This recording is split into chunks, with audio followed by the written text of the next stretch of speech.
and also to our sheriff, who I work very closely with, and also with the Sheriff's Association. And he has no small charge ahead of him, because I can tell you public safety is at the top of everybody's list right now. And he is doing incredible things in the Sheriff's Office, where we're getting a lot of things.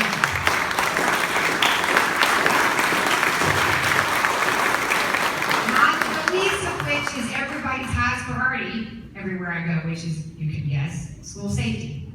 And he's got a great program right now focused around school safety. So much so that, there's no grass growing under anybody's feet in that office. And I know, as many of you are aware, there was an incident. They stopped a school bus before it even got to school to intervene before an incident really became an incident. And those are the kinds of things that people in our community who care about public safety care about. And that's why they appreciate Bob and appreciate that work. And I remember that campaign. And I know what it's like to campaign and make commitments and promises.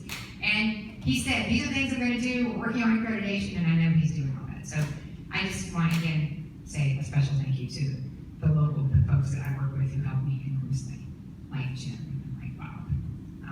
And I am always grateful to talk to them in the daytime, and somewhat less grateful to talk to them at 1 in the morning when we're about to go vote on something and they're trying to make me do something like that. Anyway, okay.